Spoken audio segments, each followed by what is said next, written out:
Hello guys, welcome to my first mini vlog. આજે અમે જઈ રહ્યા છીએ દમણ ફરવા માટે। સૌથી પહેલા અમે આવી ગયા હતા પાદરા નવા ડેપો પાસે અને અમે વેઇટ કરી રહ્યા હતા અમારી ગાડીનો અને વેઇટ કરતા કરતા અમને લાગી ગઈ હતી ભૂખ। પછી અમે નાસ્તો મંગાવી લીધો હતો। નાસ્તો કરતા કરતા અમારી ગાડી આવી ગઈ હતી। ત્યાર પછી અમે બેસી ગયા હતા અમારી ગાડીમાં બેસ્યા પછી અમે અમારા ફ્રેન્ડ લોકોને કોલ કરી દીધો હતો જે અમારી સાથે આવવાના હતા, પણ એ લોકોને સાચું નતું લાગતું કે અમે અહીંયાથી નીકળી ગયા છે, તો એમને સાચું લગાડવા માટે અમે એમને વિડીયો કોલ કરી દીધો હતો અને ત્યારબાદ એ લોકોએ સાચું માન્યું હતું અને તેના પછી અમે આવી ગયા હતા અમારી ગાડીમાં ગેસ પુરાવા માટે અને ફ્રેન્ડ લોકો સાથે વાત કરતા કરતા અમારી ગાડીમાં ગેસ પુરાવાનો નંબર આવી ગયો હતો। પછી અમે ગાડીમાં ગેસ પુરાયો અને ગેસ પુરાને અમે નીકળી ગયા હતા અમારા ફ્રેન્ડ લોકોને લેવા માટે અને પછી અમે થોડી વારમાં પહોંચી ગયા હતા અમારા ફ્રેન્ડ લોકોના ઘરે એમને લેવા માટે અને અમારા ફ્રેન્ડ લોકો અમારી રાહ જોઈને કંટાળી ગયા હતા। ફ્રેન્ડ લોકોને મળ્યા અને અમારા ફ્રેન્ડ લોકો જે ખુશ થયા છે શું કહું તમને। અને પછી અમે બધા ફ્રેન્ડ લોકો બોલો જુબા કેસરી બોલીને નીકળી ગયા હતા દમણ જવા માટે। થોડી વાર પછી મને બહારની હવા ખાવાની ઈચ્છા થઈ તો હું બહારની હવા ખાઈ રહ્યો હતો અને બહારની હવા ખાતા ખાતા મને કલાક જેવું થઈ ગયું હતું અને પહોંચી ગયા હતા અમે સુરત પહોંચીને શું નજારો હતો જે અમે જોઈને બહુ ખુશ થઈ ગયા। અને પછી થોડા આગળ જઈને અમે આરામ કરવા માટે ગાડી ઉભી રાખી હતી અને આરામ કરતા કરતા ક્યારે સાંજ પડી ગઈ ખબર જ ના પડી અને પછી પાછા અમે બોલો જુબા કેસરી બોલીને નીકળી ગયા હતા અમારી મંજિલની તરફ અને આગળ જતા ધીમે ધીમે તો ખબર ના પડી કે રાત પડી ગઈ, પણ મને એ નથી ખબર પડતી કે મારા ફ્રેન્ડ લોકો જ્યારે હોય ત્યારે બોલો જુબા કેસરી કેમ કર્યા કરે છે। પછી અમને એક કાકા ગુજરાતી મૂવીના હીરો વિક્રમ ઠાકોરની જેમ ગાડી લઈને જતા જોવા મળ્યા હતા, જે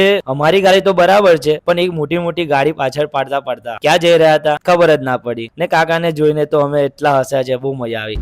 તો ફાઇનલી ગાઈસ આવી ગયા છે દમણ, ખાલી 10 કિલોમીટર બાકી છે। હવે ભાઈ મોજે કરવાની છે કે ભાઈ જોરદાર મજા। અને પછી કાકાને જોતા જોતા અમે આવી ગયા હતા દમણ પહોંચીને સૌથી પહેલા અમે આવી ગયા હતા અમારી રૂમ પર, જે અમે પહેલા જ બુક કરી લીધી હતી, જે દેવકા બ્રિજની બિલકુલ નજીક હતી। અને પછી હું એ કરી લીધી અમારી રૂમ ટૂર, જેમાં અમે અમારા રૂમમાં આગળ પણ એક રૂમ હતો, ડાઇનિંગ ટેબલ અને પછી અંદર પણ એક રૂમ હતો ને મોટો બેડ જેમાં આસાનીથી 7 લોકો સુઈ શકે છે, પણ અમે હતા 6 લોકો। પછી મેં સવારમાં સૌથી પહેલા જવાની જગ્યાને જોવા ગયો હતો, એટલે કે ટોયલેટ। અને પછી રાત્રે બહુ લેટ થઈ ગયો હતો, હું બ્લોગ ના બનાવી શક્યો, હું સુઈ ગયો હતો, પછી બધા બી સુઈ ગયા હશે મને નથી ખબર। પછી સવારે મોર્નિંગમાં મેં વ્યૂ દેખવા માટે બહાર ગયો હતો, બહાર દેખ્યું તો બહુ મસ્ત વ્યૂ આવતો હતો, તમે જોઈ શકો છો, જે સુરત છે, પછી મોટું ઝાડ છે નાળિયેરનું, જેનો નજારો કઈ અલગ જ હતો અને હું એને જોયા કર્યો। પછી નજારો જોયા પછી મેં ગયો હતો ફ્રેશ થવા માટે અને ફ્રેશ થયા પછી મારો ફ્રેન્ડ મને તૈયાર કરતો હતો, જેવા તમે જોઈ શકો છો કે મારો ફ્રેન્ડ મારા વાળ હરખા કરી રહ્યો છે। પછી હું રેડી થઈને આવી ગયો હતો અમારી રૂમ ની નીચે અને તમે જોઈ શકો છો મારું લુક કેવું લાગે છે કોમેન્ટમાં કહેજો। અને